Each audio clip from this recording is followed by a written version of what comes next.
So this is interview with Matthew Ellis Watkins. No, just Matt. Just Matt Yeah. Ellis Watkins. That's Yeah. right, Matt Ellis Watkins. Yeah. So, all right. Well, all eyes on you, Papa. So, please tell us your full name, where you from, and your age. Well, my full name, when they gave it to me, was Matt Ellis Watkins.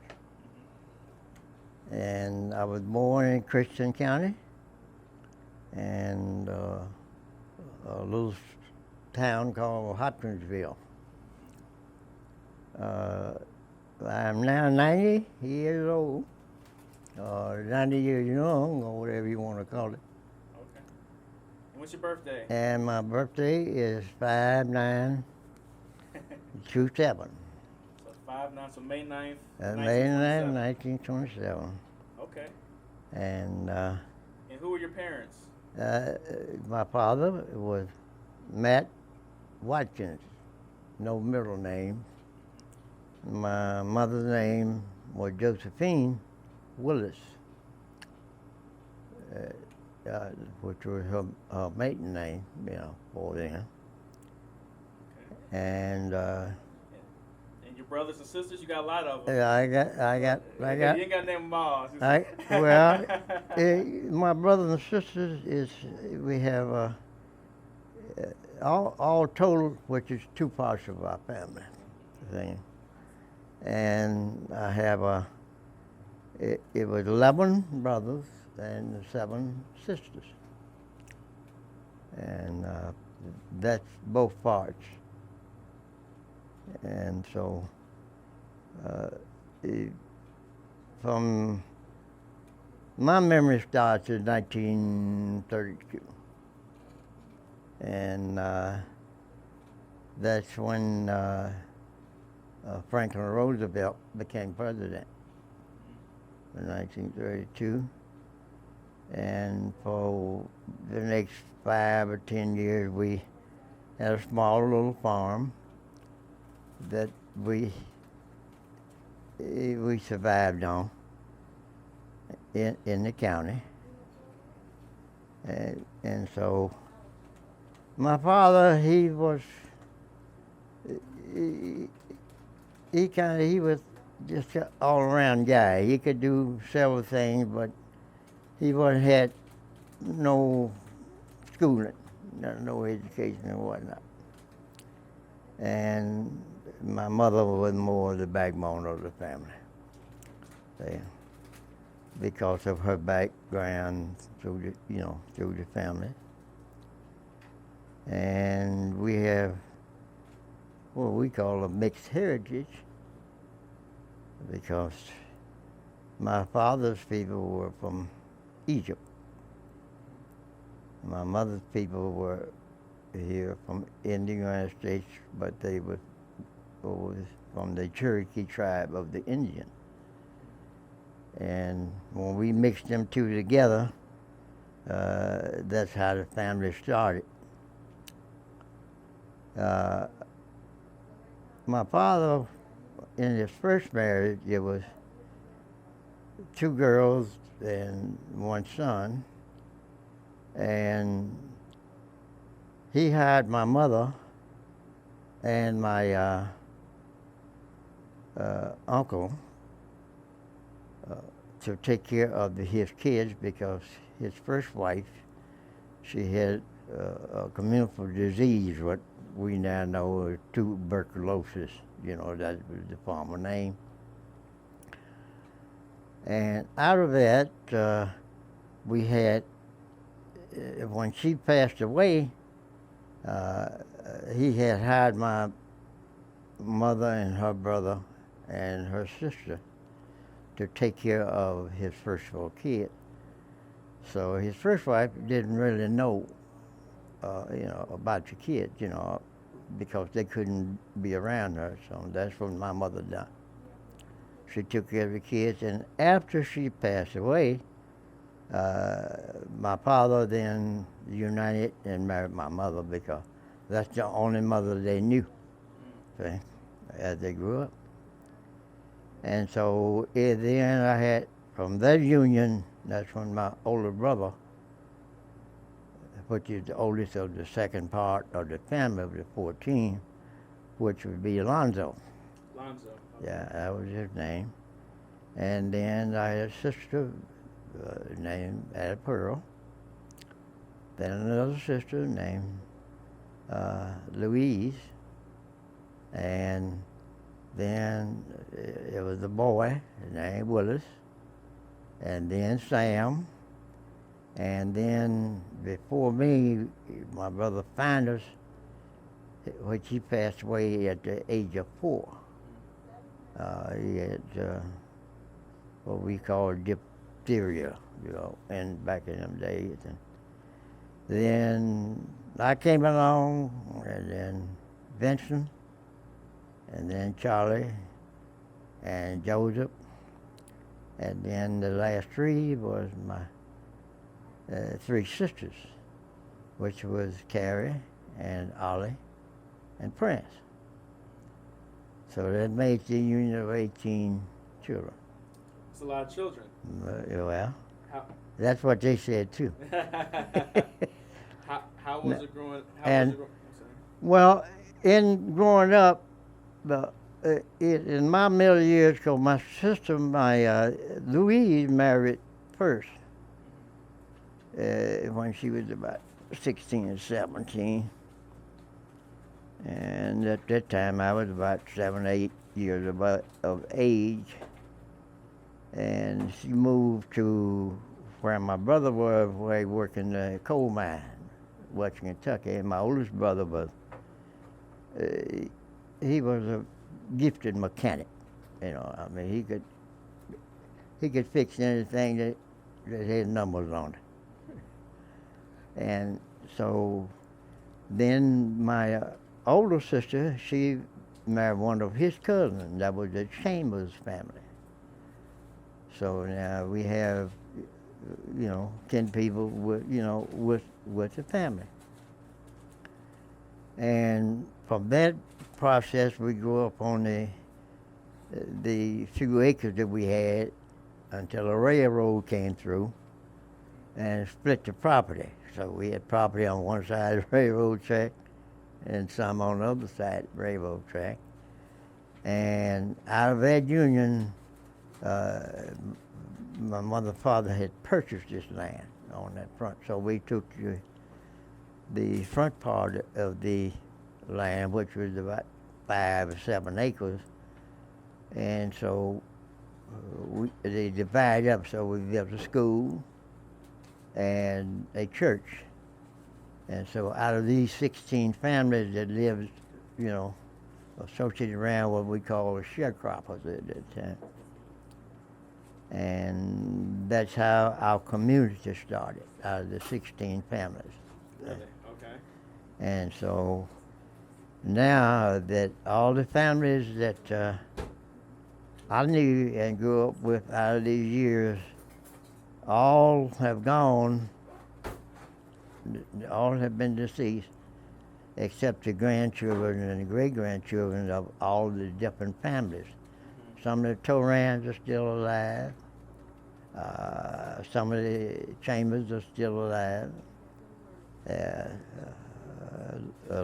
We have several of the Watkins are still alive. And that's where you come in. Okay. Hey? Before we get to where I come in. Okay, all right. And Larry and Dad and everybody. How did the family view the Watkins? How did the town of Hopkinsville? Well, what did they think of y'all? Well, in those years, we happened to be the largest family in the state of Kentucky. At one time, that's known through the history book. See, well, we put it the largest black family in the state of Kentucky. See what I mean? That's because that was what we call segregation, separation during those years. See. And so the Watkins family was pretty well known throughout 4 or 5 or maybe 10 counties. See. It wasn't, it was enough to spread around. And so that's what happened. These what we call the good old days. These was in the middle 30s, and when Kentucky had its problem, we call it the Dust Bowl years. That's when the drought came through, nothing would grow. People got hungry and starved to death. See, Roosevelt started a new plan in 1936. And in 1936, things began to kind of spread out. Several programs was instituted. We know one that was instituted, what we call the 3C camp. That was one that Kentucky benefit really. They hoped the farmers to put themselves back together and to help them to regroup after the drought was over. And that's when the coal mines, we had two separate coal mines. We had one in western Kentucky, and you have one in eastern Kentucky. And these was the farmer process. Travel in them days was real scarce, you know. How was it? That was the horse and buggy days. Oh, okay. You So you didn't have cars yet? Well, you had cars, but very few people had cars, Yeah. you know. Only cars, people had cars could afford cars, see. Right. And they were real scarce then, you know. But most everybody traveled by just wagons and horses and buggies and carriages and whatnot like that. Right. And because they were doing. And 1937 was my first experience of leaving home. Really? Where'd you go? See, well, my sister, my older sister had her first child, and my mother was pregnant with her last child, and there was no, there were no girls in between, and my mother couldn't go take care of her daughter, and the daughter couldn't come and take care. I happened to be right in the middle of the family with the oldest at home, so they sent me. Okay. So that was my first process. Where'd you go? No, I went to the coal mine field. Oh, the coal mine. Yeah, down in western Kentucky, Okay. down near Evansville, Indiana. Okay. And all that was what we call the Western Coal District. See, you had several towns like from Owensboro, Madisonville, Wheat Cross, Dodges, and just most all communities or whatnot. That's all we call. Wasn't no cities. And Hopkinsville and Owensboro and Bowling Green was the largest towns in that region at that time. So it did that. And during that time, after I stayed with my sister for a few months and she got back on her feet, then transportation was hard getting back home. We didn't have buses. How'd you get home? We didn't have public transportation, see what I mean? And it wasn't until later till my brother bought him a car. See? Who? Lonzo. Lonzo. Yeah. He's the oldest boy? Yeah, he was the oldest. Okay. And that's before he got killed in the mine. So he bought him one of them big German cars, the big Duesenberger. Okay. Great big old car. And so over in the fall, after school started, I got back home in the thing. And in 1938, this is when the World War II began to happen. Hitler was on the rage. Right, in Europe. In Europe, he was taking out all the countries from Poland to Czechoslovakia, Yugoslavia. That was the name of them then. They all have new names now. Right. And so that part, and he got killed in the mine. They had a cave in. Really? Okay. And How old was he, do you know? Lonzo then was 30. He was about 30 years old. 30? 28. He was actually 28 years old. You know, old way they got. And his children, he had two girls and a boy. See. and him buying his first automobile. He was able to travel back to Hopkinsville, which was we was about pretty close to 100 miles away from 85 miles actually from Hopkinsville. So I finally got back home for the fall season of the crops. And So you were out there on the farms then? Yeah. I grew up. That's why we grew up. Cause see, I had the 4 brothers under me. Yeah. See, finest was gone. See, he was the one that's for me. And then my 2 older brothers, Sam and Willis, they went and joined the 3C camp. Okay. So they was in there along with my uncle. He was the first go. He went in when the stuff started in 1935. So when that program. What did you all grow on the farm? Everything. Peanuts. We made our own syrups, such as sugar cane, sweet potatoes, all the garden vegetables, and tobacco, and corn. And in the pasture we had cattle, 2 or 3 milk cows, and a couple of horses, and a couple of mules, and things like that. Right? That was definitely what you had to have then. Right. And that part of the history book, the war began to expand, accelerate. In 1939, the country really become involved between England and France and Germany.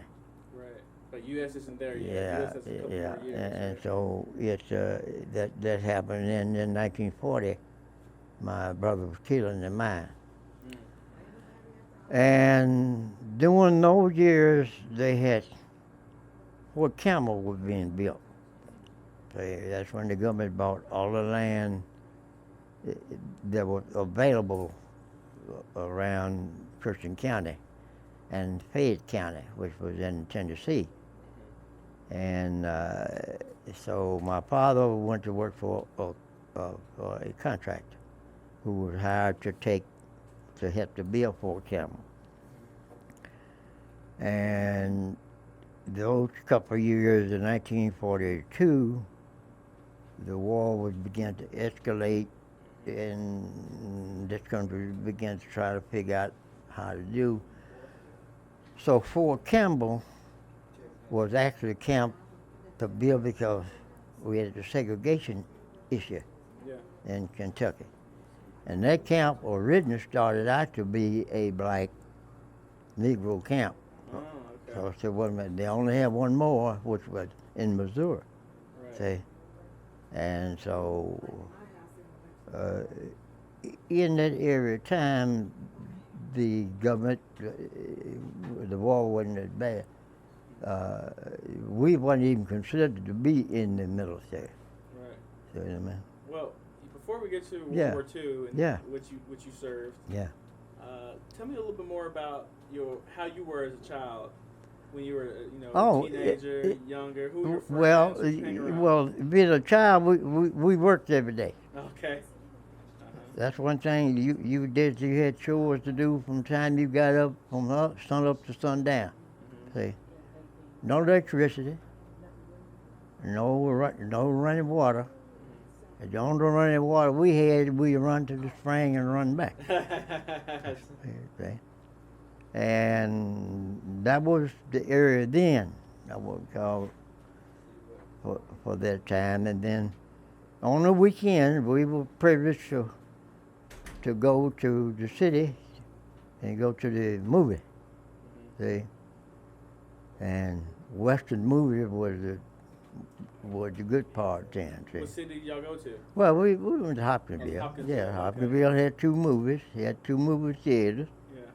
And we could go to both. See, of course, you went separate.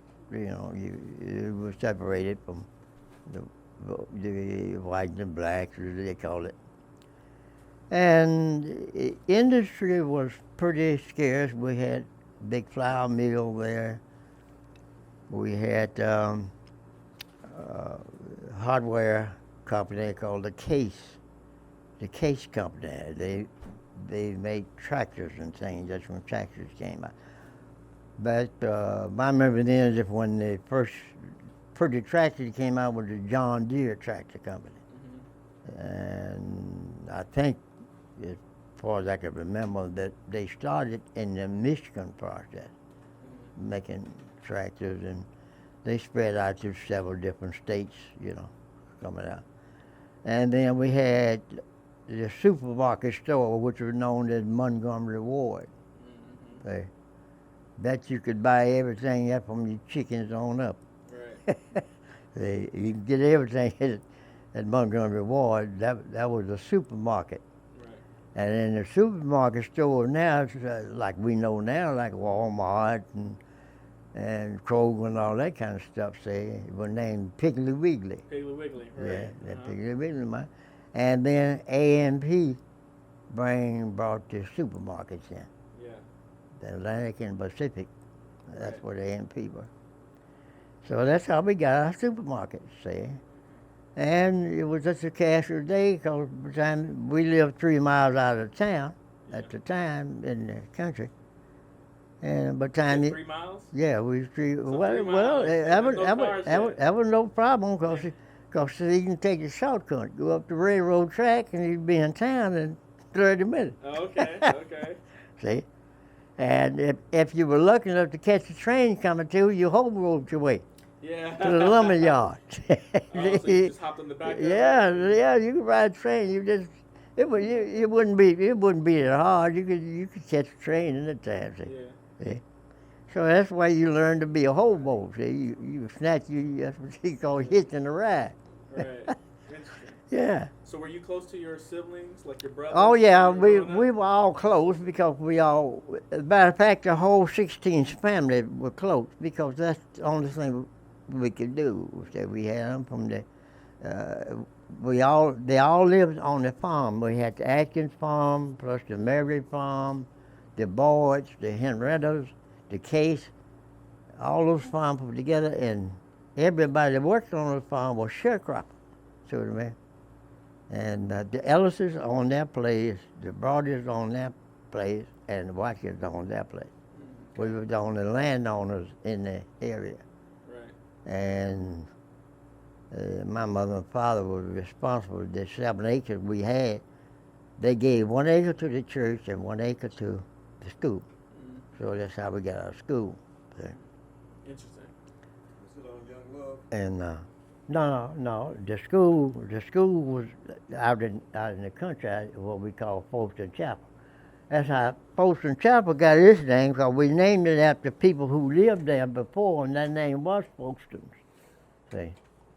And so after we got the school and the church, that's when we decided to give the community the name. See? And those 16 families, we all grew up together.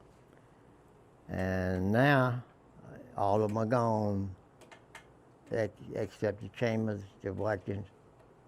It is the longest livers right now. Interesting. Yeah, so who's still living down there? Huh? Who's still living? Well, everybody's new. The Chambers are still there, and my great nieces and nephews are still there, which is my youngest brother's children.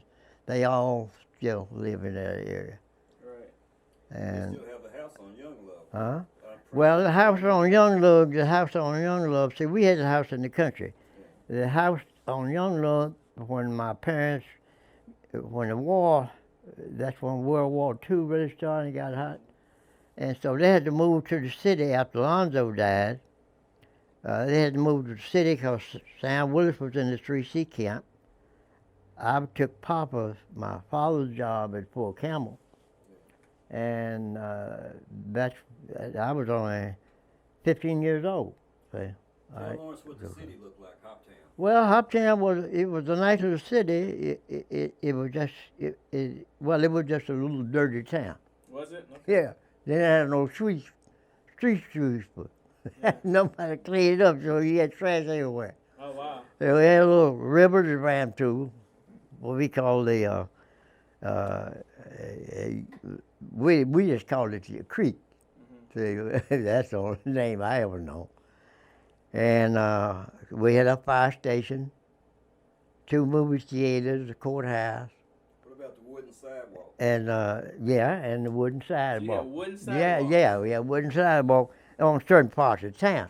Yeah. Right downtown, it wasn't no such thing as blacktop back in them days, so they used gravel and tar. Yeah. They made tar and they spread gravel and then they covered up with the tar. So that's why all the outer street. That's why you got your wooden sidewalk. Interesting. Right. You know what I mean? Interesting. Okay. People, let's say the wooden sidewalk was on Virginia Avenue. We had them on Walnut Street. Yeah. And we had them up at 9th Street, up in the living part. Yeah. And up on the hill where the school were. The Right. school, we people just built on sidewalk. Yeah. Because they couldn't afford to. And then, of course, then some of them, then that's when they began to make brick. See? Mm-hmm. Brick came in, and if you're able to buy brick, people started making brick sidewalks and whatnot. And that's when cutting grass was a trip back in them days. You had a sickle. We used to use. How'd you cut grass? Yeah, we had a big old sickle. That's what we used. Well, I call it cutting grass, was what you call a weed. Everybody that lived in town, you had to push more. Okay. You pushed it everywhere you went. Oh, okay. Uh-huh. So that's how you cut grass. That was a little fellow about that big. Right. With that little switchblade on it. Yeah. I was trained on the push more. Yeah. Oh. Yeah, you know about it, 'cause that's what I had when we had one on Greenwood, didn't we? Yeah. Yeah. Yeah, that little push mower. Yeah, Okay. sure did. That push mower. So let's move ahead a little bit then. Yeah. So you started to talk about World War II. Yeah, well, in World War II, when after my father got sick, and Sam Willis went into the military, they was already married. They married when they were young, and so my mother had no income. Mm. And so what I was making, because see at that time I would have been considered as a minor, so I mean. Mm-hmm. I couldn't draw. The wages had been come up for that, so I couldn't get paid my own wages, see. Right. And so I had to work for what I could get, see. And those were the days that if I got $1 a day or 50 cents a day, that was big money for me, mm-hmm. And but it wasn't enough to take it. So when the voluntary system came out, which it came out in 1943, and actually we were not considered to be in the military in the first place. The draft came up, and so that's when the draft started, and so everybody had to go. They had to be, go, and so they would call you by name, and the wall kept getting a little bit harder, and so they got what they needed us. They needed everybody. See, that's when food was everything was rationed. Food was rationed, clothing was rationed, gasoline was rationed. You couldn't buy anything. You had to have food stamp. That's why food stamps that today originated. Right. And from that point, so what I did, in order to help my mother, I slipped off and joined the Navy. Okay, and how were you when you joined I was the Navy? 16. So you joined the Navy when you were 16 years 16, old? and so how I got in, you had to be 17, before they accept you. Right. So I taken my brother's birth certificate, went all the way to Bowling Green. That's what next day was 68 miles from Vacaville. Hoboed me away to Bowling Green, and me and a friend of mine, we joined the Navy. So how did they? See? So they didn't check your birth certificate? No. It was no name for us on the birth certificate. All they said on the birth certificate, a baby boy born to Joseph Matt Watkins on census date. Oh, wow. Now, he was born 1926. I was born 1927. Oh. So I took his birth certificate because there wasn't no name on it. Yeah. And I used his birth certificate to get in the Navy. Wow. At 16 And years old. 4 months later, that was in 1943 in the spring. That was when we slipped off. When we had just planted a spring crop. Yeah. So in September in 43, they sent for me. They accepted, Oh, wow. See what I mean? So then I had to come all the way back to Bowling Green to pick up my paper. And then from that point, when I left Bowling Green, they sent me straight to Louisville. See, I was over in the fall, in 40th Street. And so then I came here to Louisville. Okay. And they were building the Wave building. They just finished the Wave building at Preston Broadway. So the government rented the second floor, the Wave building, for an induction center. See? And segregation was bad in this city then, sort of, man. In the 40s? Yeah, it was in the 40s, see. And so in Louisville here, you had 3 or 4 sections of town. You had the Negro population wasn't nowhere near like it is now, but it was small. So you had what we call the Parkland area, but for the black people, it was known as Little Africa. Little Africa? Yeah. In Parkland? Yeah. Okay. Where's Parkland at? They were all down from all of Southern Avenue, Bond, all them streets. That was all wooded area. Everybody had little farms and chicken coops. It was just like in the country. See? Yeah. That wasn't even considered in the city limits then. Oh, see? wow. Okay. And 32nd Street was the city limit. Really? When you crossed 32nd Street, you was out of town. Huh. All over down with dusty roads and no streets, whatnot. And in Parkland, we had a minister called Cunningham. Mm-hmm. Cunningham he was pretty good. He had got himself up, so he was a big dog in Parkland, see. Mm-hmm. And we used the little town at Parkland. We could go there and buy to the grocery store and whatnot in Parkland.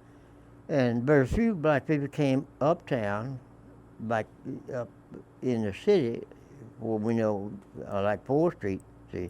Matter of fact, it wasn't allowed on 4th Street after dark. What happened on 4th Street? Black people wasn't allowed on 4th Street after dark. Oh, wow. Okay. You know what I mean? You could go around shop, when it got dark, you get on your side of town, And our side of town was started at 6th and Walnut. It was street name Walnut, now it's Muhammad Ali. See? Okay.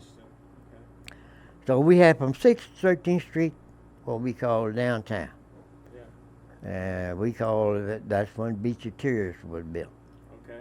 That was the first black housing project. Beecher Terrace. Beecher Terrace. Then Cotter Homes came later? No, Shepherd Square. Shepherd Square. East End. You live in East End. So Shepherd Square was the East End? Yeah, the East End. So Shepherd Square was Kentucky and Preston Street between Oak Street and all the way down to Breckenridge. Then you had your downtown people down to 10th and Main, 10th and Walnut, 10th and Jefferson, all that area close to Beecher Terrace. See, that's when, and then all of 7th Street was the black population. That was it. See. Right. And this was then during the 40s that when the war was going on. See. Right. Everything was rationed in. That's when you had to have food stamps. You got food stamps. We got little tickets. They'd print up little tickets. Those were what's called food stamps. See. Right. But we got by because we had a big family. And everybody got so many stamps to buy stuff. We had stamps to give away. We helped take care of some of the people. If you had like 2 people in the family, you didn't get nothing. Right. Interesting. And so that's how the history here. And then during this time, then when I went away in 43, and 44, 45, I didn't come back until 46. See. So you were in the Navy. You were overseas. Where were you stationed? My station, I never was stationed in here. The war was so hot when I went in 43 that I never was stationed. I wasn't taking my basic training Great Lakes. We were the first blacks to go to Great Lakes. There were 13 of us. And we all left from right here. And we couldn't get on the train with the whites at that time. And we had to come to the Mason-Dixon line, which was right there on Lexington Road. And Barrett and Lexington Road, right, bridge, that was a station up there then, what you call a Baxter Avenue station. Yeah. See? And so the trains all had to back out from downtown at 10th and Broadway, and they went, and then the K&I, what you call it, Kentucky and Illinois, the Kentucky and Indiana Railroad. That's why the K&I comes in. They would go across the bridge. That's what you call K&I Bridge. See, that was the only bridge we had outside the Clark Bridge. Really? Okay. Yeah, the Clark Bridge was probably a new bridge because it wasn't built in 1930. Right. See? And the river was nowhere near as wide. That's when the engineers widened all downtown. That's why you got in the major canal. Right. What we call the whatever the name of it is. I forget what my name.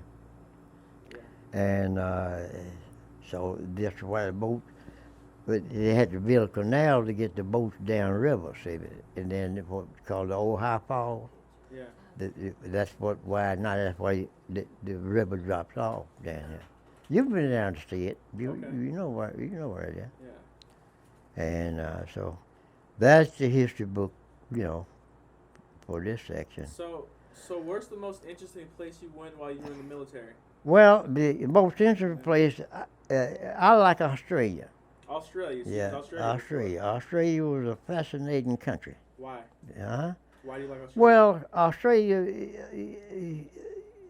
Australia to me, it was a criminal country. Uh-huh. And it was British, what we call it, British dominated. Yeah. See what I mean? But they had a unique way of doing things because in Australia you got everything that you got in the United States.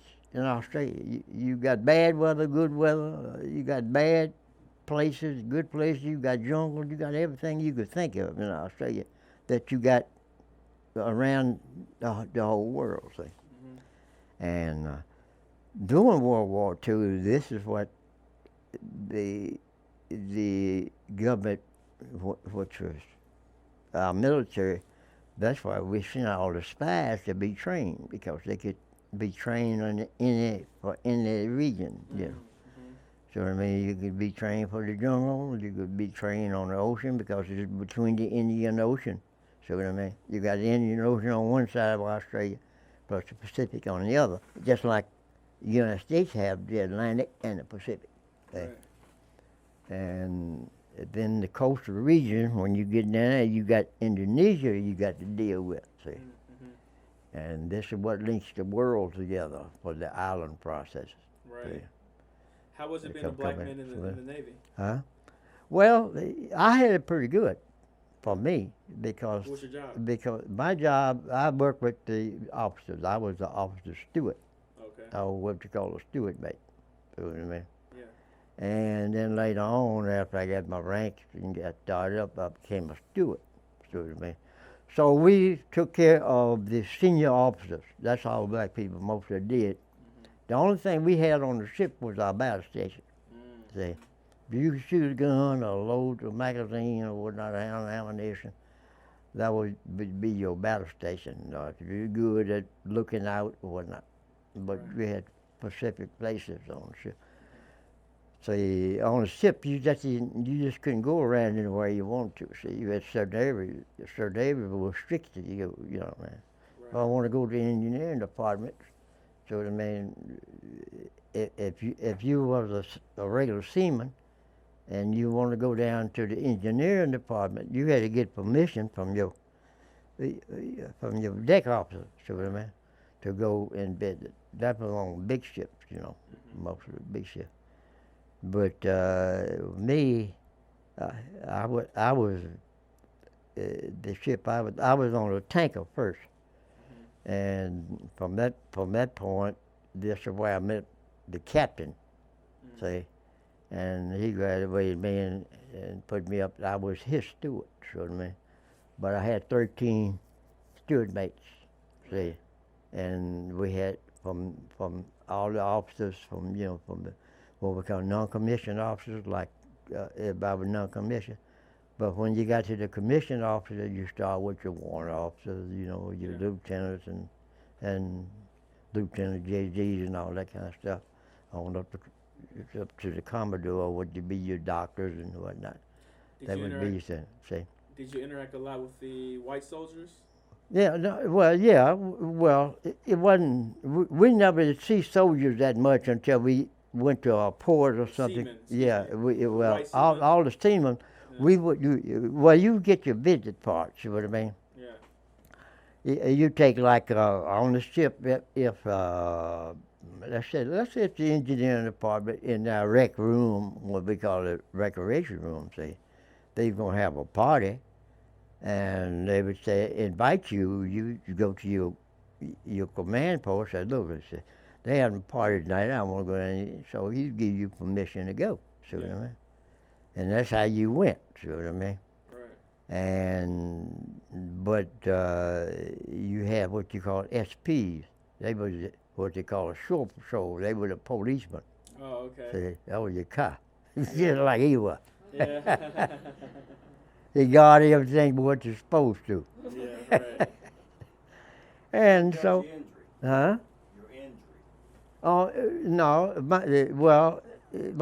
I got hit in Okinawa.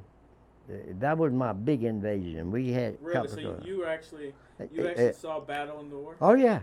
I got 2 stars. I got two gold stars. Okay. And so you get star for each battle or star for injury on that in the Navy. That's what they did. Did you ever get your Purple Heart? No. I never acquired Purple Heart because I never got injured bad enough for a Purple Heart. Yeah, I thought you had to See, die for Purple Heart. No, you don't have to die, but you got to be chopped up pretty bad to get a Purple Heart. Yeah. No, I didn't want no Purple Heart because if I had a Purple Heart, I'd surely been dead by now. Yeah. And so that's what happened. Injured? But in Okinawa, that was the last invasion when they invaded Japan. See, Japan has 5 different islands. And at that time, while Larry, your daddy, were in Vietnam, was then under Japanese control. And China, they had 3 separate governments in China at that time. That's what you call the communist government, the Manchurian government, and the national government. See, Chiang Kai-shek was the national government coordinator, and then the Manchurian government, they was the select of the Chinese, which they had no central government. They had provinces. See. Right. They had different, just like we got in the States, we got governors for each state. Right. And that's the way the Manchurian government. So they never participated in the war stuff. Now, and then see the national government and communist government were fighting each other. There's a civil war going. Right. Okay? That's why this country could never get into China. China was a closed country. Right. They didn't fool no outsiders. See. Yeah. And the islands like Vietnam and Korea, all these things were not countries then, see. They was only countries after World War II, see, divided up. Yeah, so these countries came after World War II. Yeah. You were in the invasion of Okinawa. Yeah. So that was the last invasion of Japan. Yeah. What was injured though? Your hand? Your foot? No. I got hit with a big gun barrel. I was on a 20mm gun turret. Okay. I was hit? Yeah, I was first loader. Oh wow. Okay. By the gunner who operated triggers and fired the gun, they under that attack, they just cut him. They ripped him open. Ooh. And he slid out of his harness. You had a harness you put on. so you could lay down and move around with your feet. But I was first loader, and so we had the book head we had where you hang your magazines around. The thing is about this high, about 30 inches high. And I was bent over, operating a magazine, because when he fired out a magazine, it was about like about big as this bag, see? And you had to hit that gun, make the trip, and put a new magazine on, see? Which each magazine held about 120 bullets, 120, and you had tracers and actual bullets on that thing. But anyway, that 20 millimeter gun, when you was in it operating, you had control. The gunner had control, and you had to follow that gun around, being the first loader. And so when this magazine was empty, you flipped everything off, drop it off, kick it down in the magazine where it can be reloaded. Right. See? So you had 3 people on a gun turret, and you had your gun captain on the outside, because you couldn't hear nothing. He was the fellow with the microphone. Right. See? And he would be giving the commands on whatever side of the ship you was on. Right. Like the starboard side or the port side or your aft or your forward or whatever. All your gunners had numbers. Right. All your turrets, gun turret 6, gun turret 5, gun turret 9, 11, or whatever it is. Right. You know where you were. See what I mean? So the other guy. Died in the. Yeah, they cut him. Yeah. And then matter of fact, gun and hit you? Yeah. When I raised up, I gave up when that gun come back to sing. See, when he slid out to the harness, that whole thing just swirled around, because it was free. And I raised up just in time to caught me upside of my head right here. How many days was you in a coma? Huh? 30. Well, I didn't come to coma. It was a year later before that happened to me. What happened? It was a year later when I came back. That was in 45, April 1st, 1945. So you were in a coma for a year, or a coma for No. I was in the coma for about 30 days, for a whole month. Days. Yeah, 31 days. I woke up my 31st day. I woke up. Yeah. Did you remember what happened? Yeah, they carried me to the morgue, man. Yeah. When I came back from the States, from after war was over, I was there when they signed the peace treaty. So I mean, I was on the ship I was on was part of the task force. See, yeah. In other words, on him, and the admiral had gone to the shore. That was when we got the big new battleship, the USS Missouri. Yeah. So when it was concerned, and so they had gone. It was in Yokohama, the Japanese big naval base at the time. Tokyo was in shambles. That town was down. Wasn't understanding. You couldn't find a 2-story building in Tokyo. Right. Everything was on the ground. And so I took binoculars like I watched. See, I seen the Emperor of Japan through the binoculars. What I seen, right. Hirohito, that was his name. Then I saw a lot of the officers from different parts, from Britain, all the Allied nations. Yeah. From all the Australian Army, the British Army, a lot of British people, ships and whatnot. Right. All of them was there. And Truman, he flew in. So FDR is no longer president? No, FDR was dead. FDR died 2 days after we invaded Okinawa. Right. Yeah. On the 5th of April. Right. It was 4 days after we invaded Okinawa. Well, we was a day ahead over there, because we crossed the international date line. Right. And so it was on Sunday morning. But here in this country was Saturday.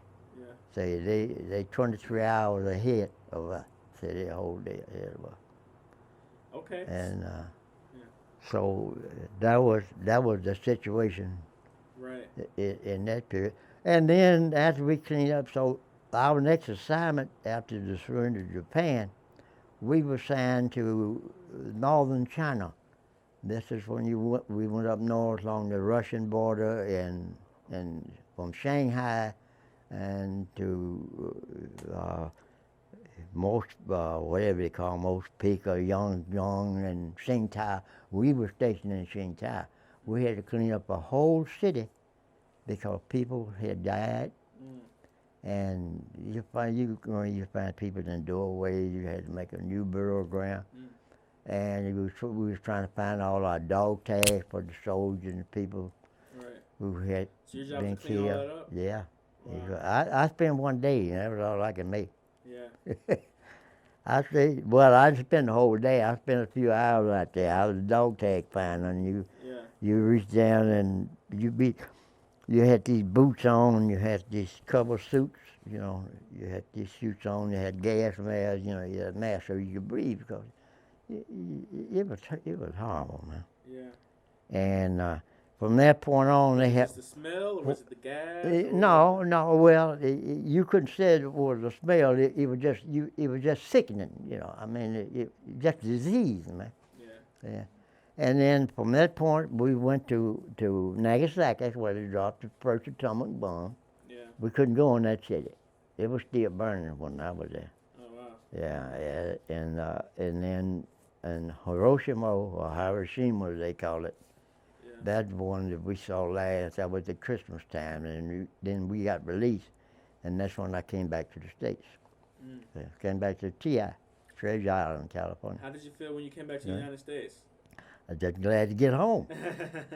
Everybody was glad to get home, baby. And how old were you? And then I got my first assignment. Then I was 20 years old. 20 years old. Yeah. Okay. And I had a first class rank. Okay. I was a first class petty officer. That would be like in the Army, it would be like first sergeant. First sergeant. Yeah. Okay. And I had 13 people working for me. By this point, have you met Alma Starks yet? Oh yeah, I met Alma when I was in Fort Campbell before I went into the service. Okay. That's how I met her. Were you all married yet? No. Oh, so you weren't married No. yet? See, me and Alma didn't get married till 47. See. 47. And matter of fact, when I came to Nichols, I had to hospital out here. That's when her parents, while I was gone to the service, they had moved from Scottsville here to Louisville. And Alma was in. That's when she was her last year in Central High School. Interesting. Yeah. Okay, so tell me about that then. Yeah. How did you meet? Well, when we met at the Cameron in 42, when I met her cousin, he came to the Campbell to work, Fort Campbell to work. Well, I was already there, see, and so when we got assigned to the same place, when the Corps of Engineers, that was the first job I had. I worked for the Corps of Engineers. These was these guys I took care of in the barracks. I cleaned up all the barracks and all that stuff while they was engineers and draftmen and plumbers. That's when they were building the camp, see. And so I took care of it, and I met her cousin. He was a cook at the service club for officers' quarters thing. Okay. And so we got to get. When the Corps of Engineers moved and started building a new camp, I didn't go because I didn't want to leave home, see. I was close to my family, see, because that's the only way I could help my mother, see, man. Right. Because my father was sick, he wasn't able to do nothing. So which cousin was it? And that was Abilene. Abilene Brown. That was Lovey's oldest brother. I remember Abilene. Yeah. And Lovey's older brother? Yeah. And it was two girls. Lovey had two sisters. Ain't Lovey's actually a cousin. Your cousin. Yeah. And Abilene and Pomp and John, the three boys and two girls. Yeah. There was five of them. Right. And Lovey married Nat Gillen Waters, and Abilene got them a job at the camp. And then I came back and met Alma. I came back to Scottsville with them one weekend. That's when I met Alma. What drew you to? What drew you to Grandma? Huh? What was it about Grandma? Well, she was just a little stringy girl, a little country girl, looked like a little string bean. But she was interesting. Why was she interesting? Because she didn't know nothing.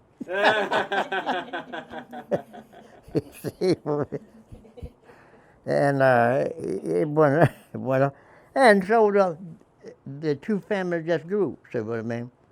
And at that time, then when they moved, when I went in the military, they moved here to Louisville, see? Okay.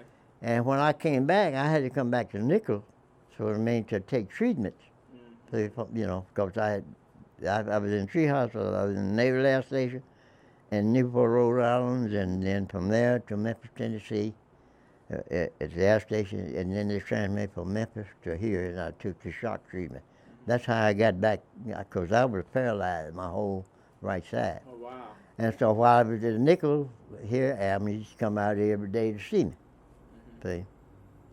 And that's how we started back, and I was in 46, and in 47, it was Valentine's Day. I don't know who proposed first, but she mentioned something. She said, we ought to get married. I said, okay, let's get it. All right. That's a generational thing. In June, I was pretty well able to walk on my own, and so it is. Then what made it so bad, I was only 20 years old. Okay, how old was she? Adam was 18. 18. Okay. Now, she could get married here in Louisville. See, so we went down to Dr. Lattimore. He was the only black doctor in this town. It was at 15 Chestnut.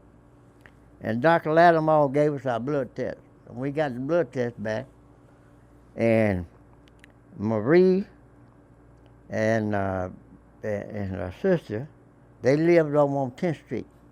Then where the little new housing project is now, that's where they lived, right down on the river, down at 10th Street. That was a black neighborhood all along Jefferson Street. So, man. And that's how the big churches, the black churches like 5th Street, and at that time, all them streets on Jefferson was all Catholic people, all white people living.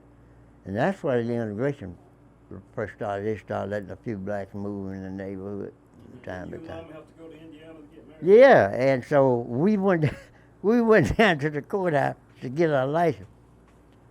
Man looked at me, and so when they asked me, so Alma was 18, see, and I was just 20, and that was in June. I had just passed my birthday. I went busted up at them, man, we can't issue you no license, you ain't old enough. How did you be? I was 20. You're 21. You used to be 21. But I was still in the military, see. And I couldn't get no license. Wouldn't accept no license, so we had all our blood tests. And I had, what kind of old car I had? I had just a Hudson. I had bought me a brand new Hudson at that time, because I was on what they call convalescent leave, because the Navy had gave me leave for 3 years. See, I had 3 years worth of leave, and to get squared away. But the thing about when we went to get married, I couldn't get no license, so we didn't know what we were going to do. So old Reed, Tita's husband, he said, well, man, he said, if you can't get married, you can go across the bridge, you can get a license to wear, because you get married at 18.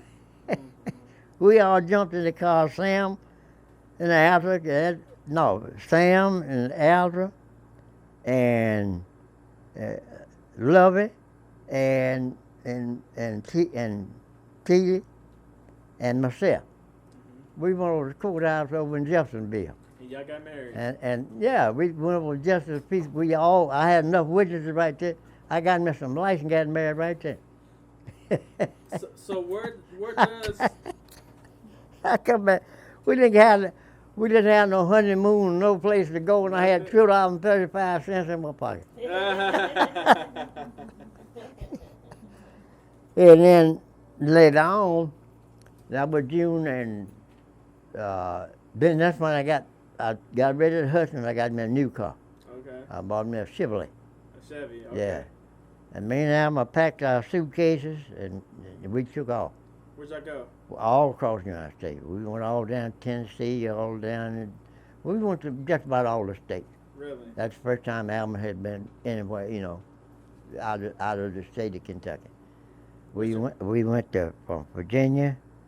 We was in we was in, well, we didn't go downtown New York, but we got in New York State.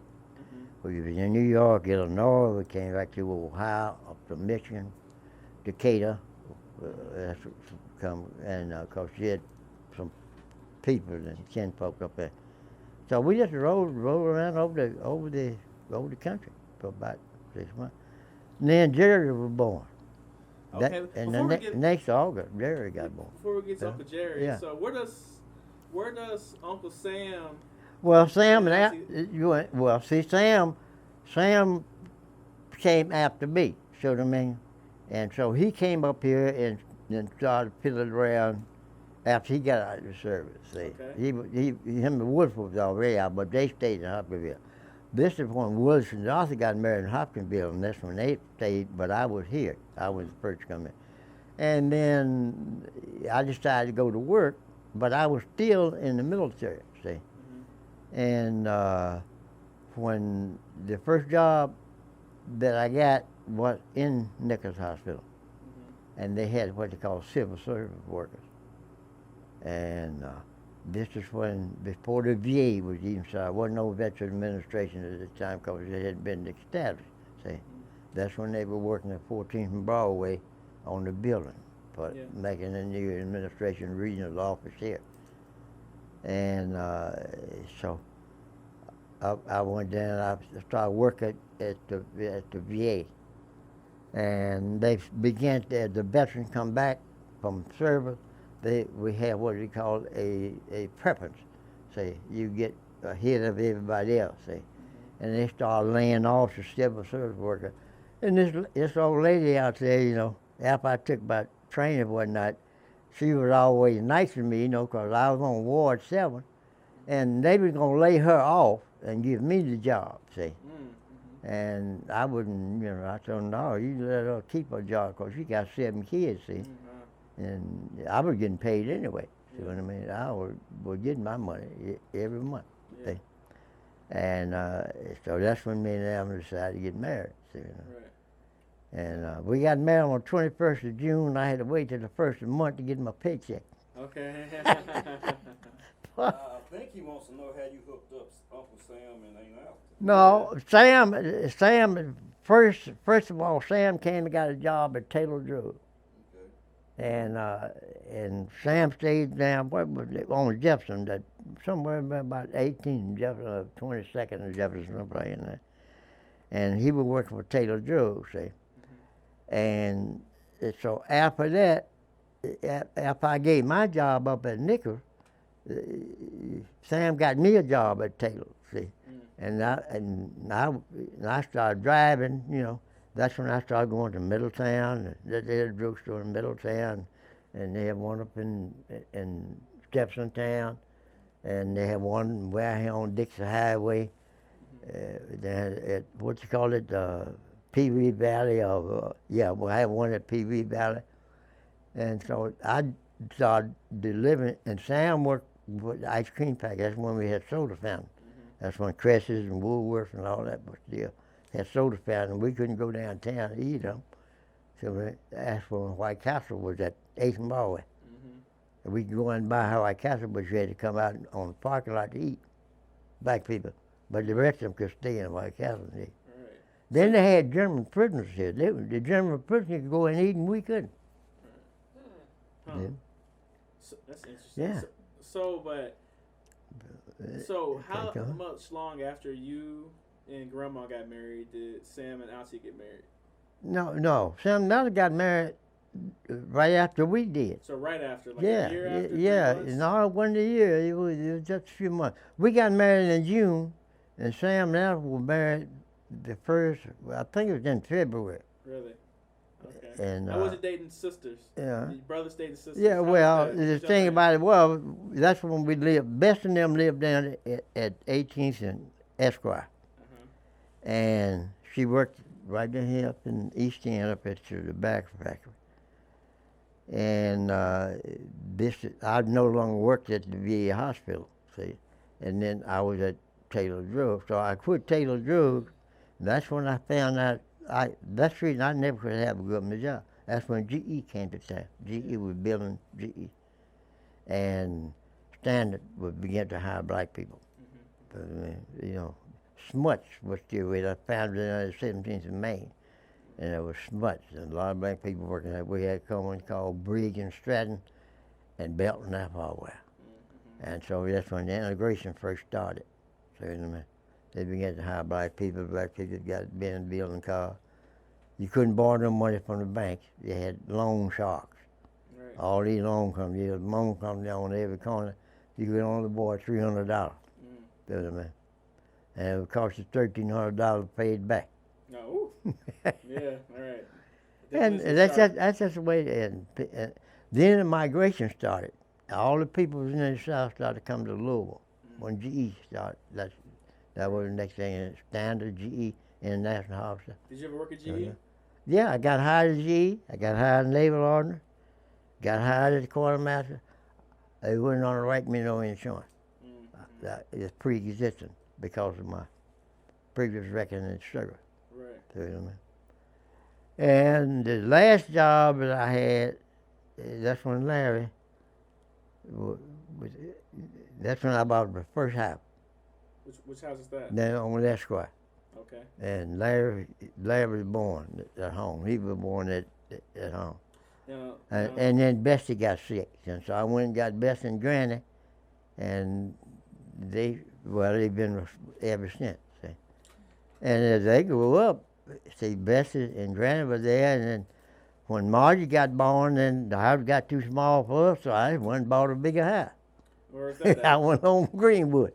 So Greenwood. Yeah. So Greenwood. So River Park House wasn't until y'all. No. And then when Greenwood got, and then Janice was born.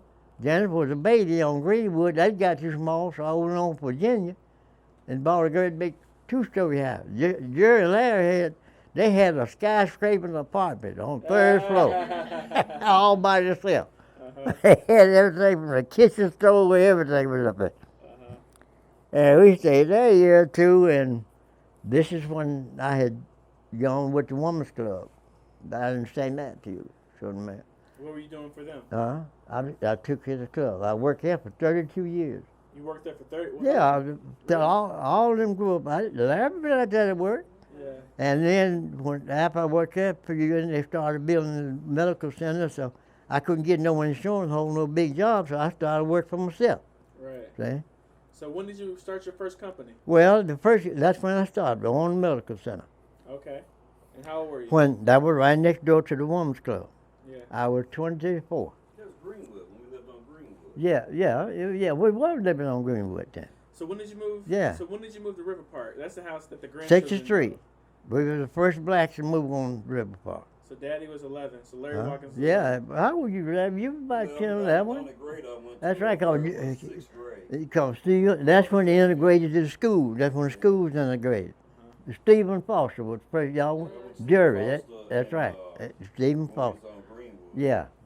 And that's when Stephen Foster right there where the firehouse is now. That was Henry Clay. Yeah, Henry Clay, whatever.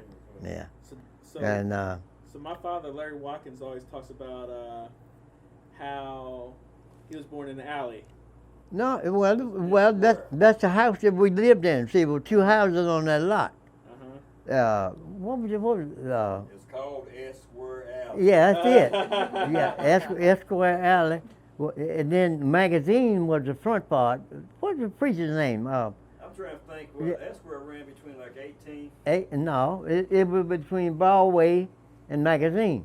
You know, they're going that way, but like going this way. It wasn't really a long street. That's right. Like It ended at 7th Street. Around the corner, we had Bill Joint. That's why Granny always stayed. Yeah, and the preacher, he bought the house in the front. I bought the house in the back. Yeah. See what I mean? And that's why we started. And that's why you. Everybody else was born in the house. Yeah. That's why you were born. And it was 2 of y'all born. Booth was born in that house. Remember Booth? Yeah, but Booth. He wasn't born on S-Square, was he? Yeah, he was born in that back room back there. Really? Yeah. That's when we had the toilet on the outside the door. See, the toilet was outside. So while I was on Esquire, I built in a little room and made a kitchen and a bathroom out of it. See, it wasn't on anybody's choice. There wasn't no tub.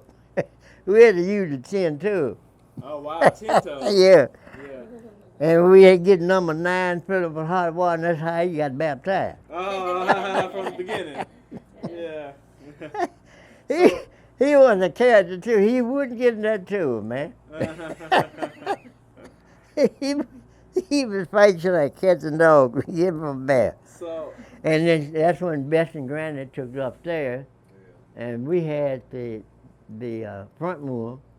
Everything I had was bedroom. Yeah. Even the kitchen. We even slept in the kitchen. So, what house is this? The Esquire? Yeah, that's the first house. And then Granny, and then when after he was born, then Alma got pregnant with Margaret, and that was too small. Then I had to move to Greenwood. Yeah. So I got me a duplex.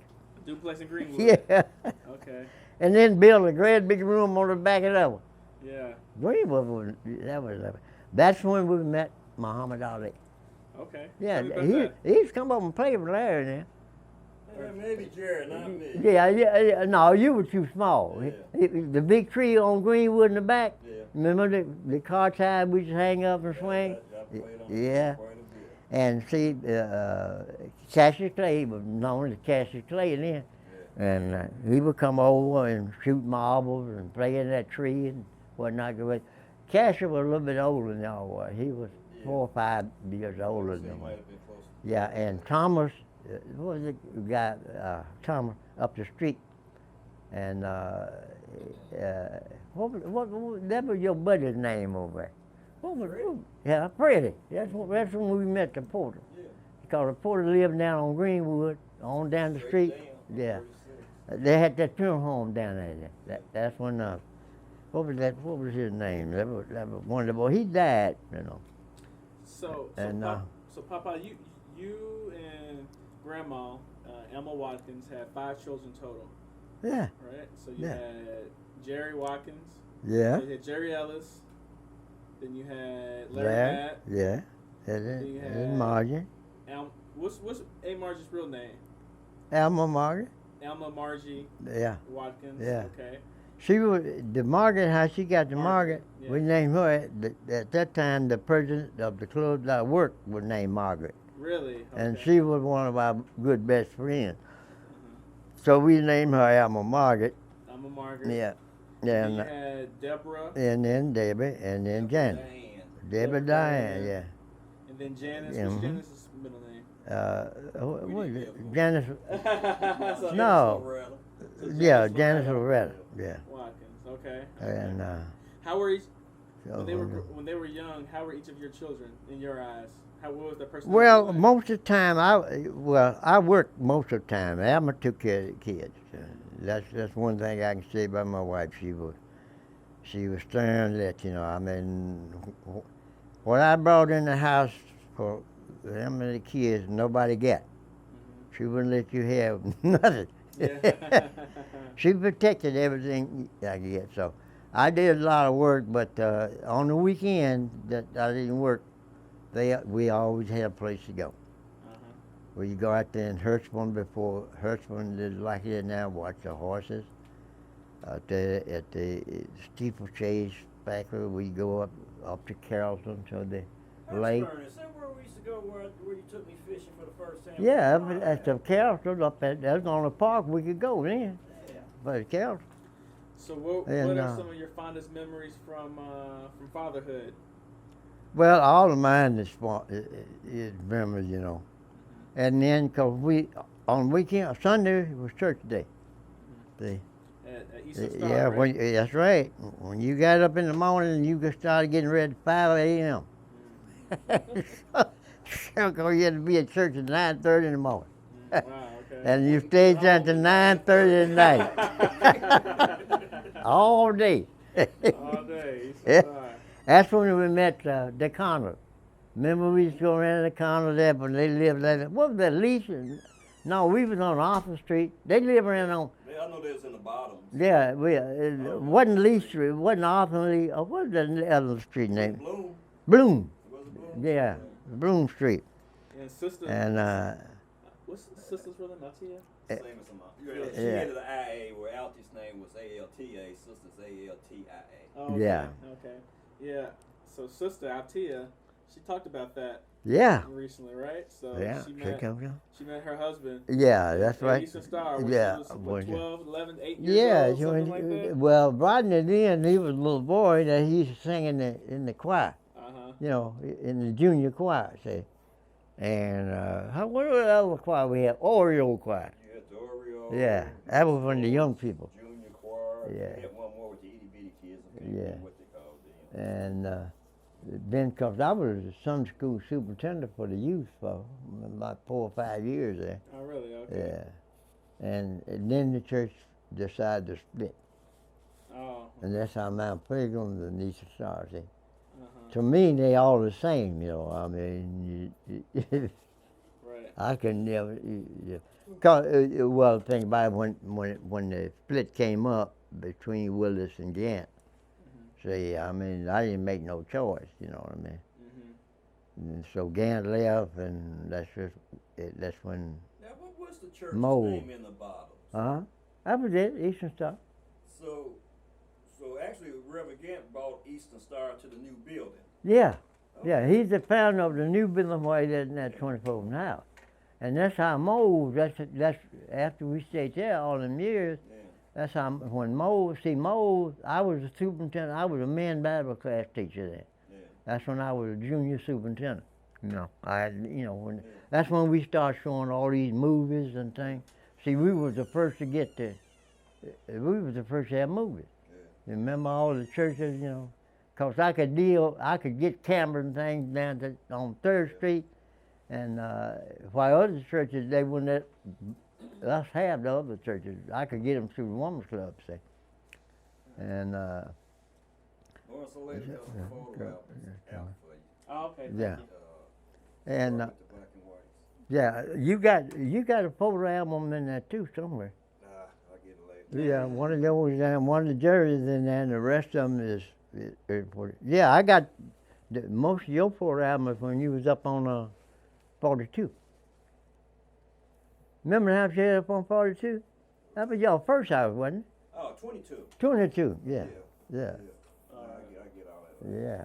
All the pictures of what we had in the backyard. Yeah. I would look. I hadn't seen them for years, man. I was looking through the album today. I couldn't figure out where was it. Well, Lawrence want to scan a couple of those pictures. Yeah. So. Okay. Well, I'll wrap up the interview over here, and thanks for your time, Papa. So I guess my last question, or last 2 questions, is one, out of your entire life, for the grandchildren, the great-great-grandchildren who probably watch this video sometime in the next 20 years, what would you say to them about your life, and what would you say to them in regards to your number 1 piece of advice? I've lived a good life. I've had just about everything that I ever wanted, and I couldn't afford none of them. But I've a good life. I love all my grandbabies. I don't love one more than I do the other. They're all the same. And so that's life. And I just hope that as we grow older and I'll grow older with you all stay together. That's been my purpose, is keeping the family together. You know? Any piece of advice for them? Yeah. Do what you're supposed to do and be honest with. Just be honest with what you do. You know?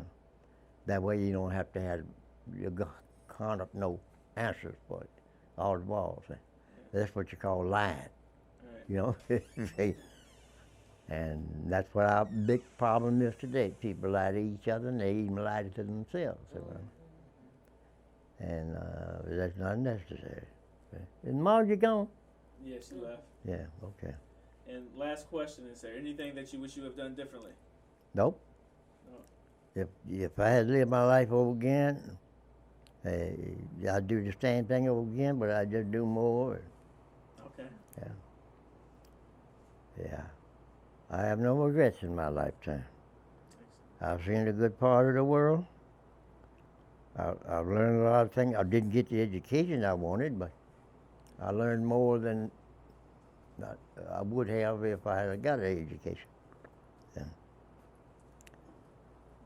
And so but that's life. Is this my phone? That's right. Yeah, okay. All right, Papa. So this was an interview with Matt Ellis Watkins. So, Papa, thank you for your time. Yeah.